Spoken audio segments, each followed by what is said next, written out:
Hey everyone, Patty Boy here. Welcome back to my grill.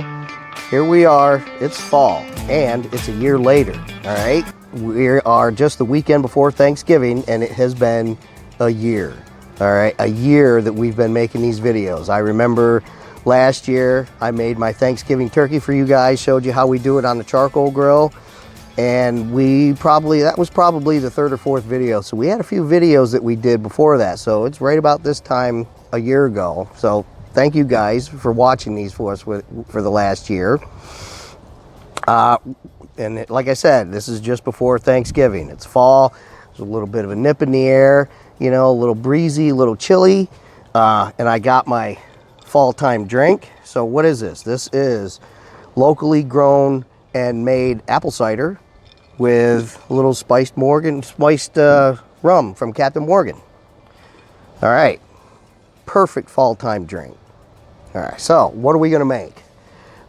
This year, because I already showed you guys how I do the turkey, this year we're gonna make a dessert.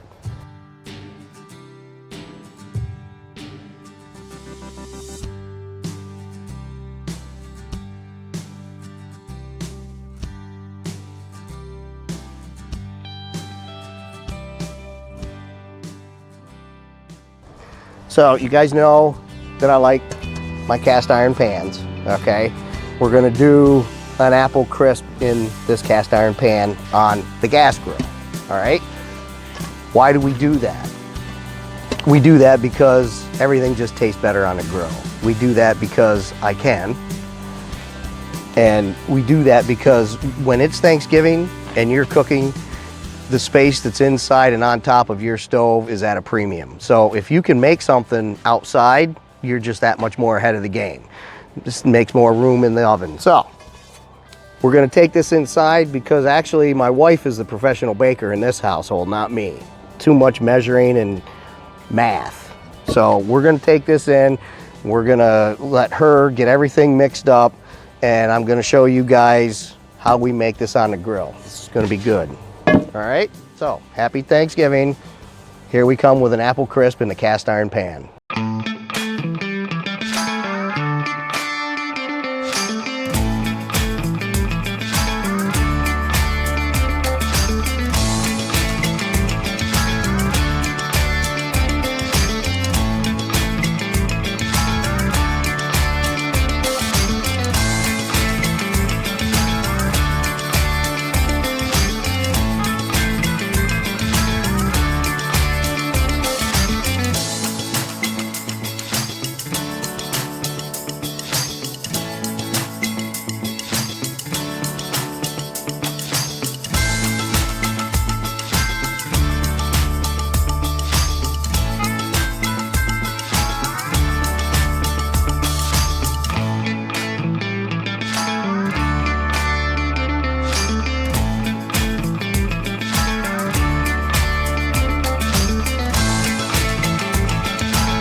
All right, so we're back outside.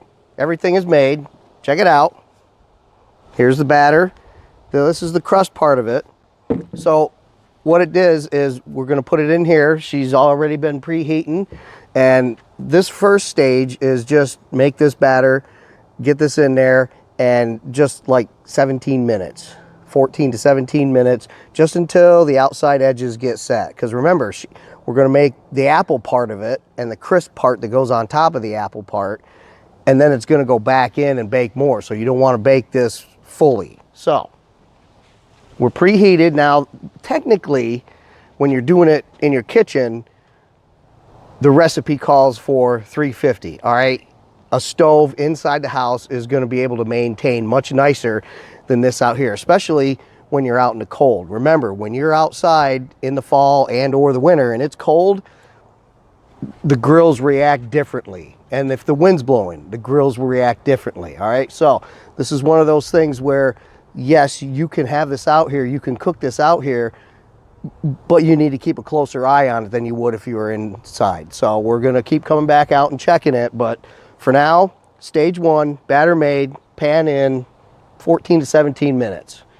Yeah, and then we'll go inside and we'll get the apple and the apple crisp part of it made up and hopefully get this thing finished up for you.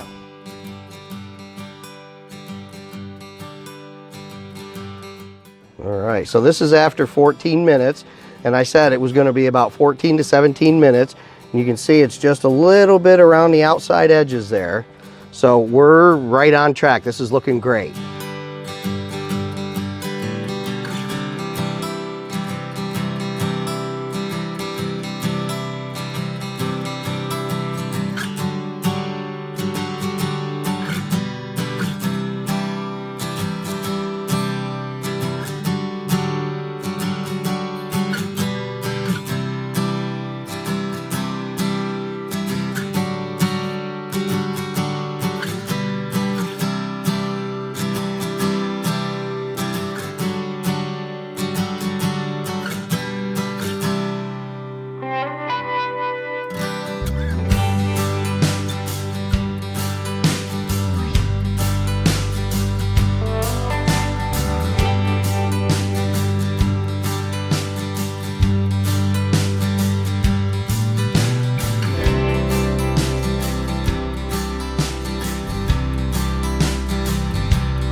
All right, and we're back outside, okay?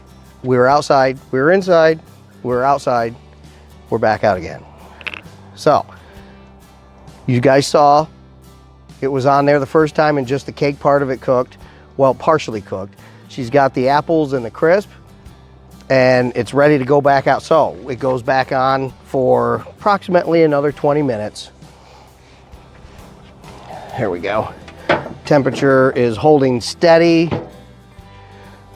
Now, I know I've already said this, the actual recipe calls for 350, which the oven will maintain much nicer than this will. This is doing a pretty good job of maintaining just a touch above 350. So, we're gonna give it 20 minutes, just like it says. Come out, take a look at it. We'll look at it after about 10 or 15 minutes or so. But it's supposed to be 20 minutes and we'll share this with you. I'm telling you, oh, this is so good. You guys are gonna love this. All right, guys, so here we are, 15 minutes. We came out and checked it. Now, if you remember, I said that the last step of this was to put it in for 20 minutes. So what we did was 15 minutes and give it a check. All right, so my wife, the professional, she came out, checked it, and because of the heat variances and because we did open it to look at it, so you lose a lot of heat when you open it. Don't forget that. Whenever you guys are grilling, every time you open this, you lose a lot of heat. So that's something to keep in mind, especially when you're baking like this. So it said 20 minutes. Technically, you would add another 5. She's going to add another 6 or 7 just to compensate for this. But so far, it's looking good. We're coming back. We'll show you. You guys are going to love this. All right, guys. So this is the kind of thing that I was talking to you as far as being different out here on the grill than inside, all right? It's starting to get colder and colder and colder, and I've had to move the temperature, the fire up a little bit to get the temperature to come back up. So this is one of those things that, yeah, you got to keep a little bit closer eye on it, but you know, the temperatures will vary as far as the temperature and the wind outside. So just if you do decide to do this, just remember to keep that in mind. That's one of the variables that you'll have to think about. All right, guys, so there you go.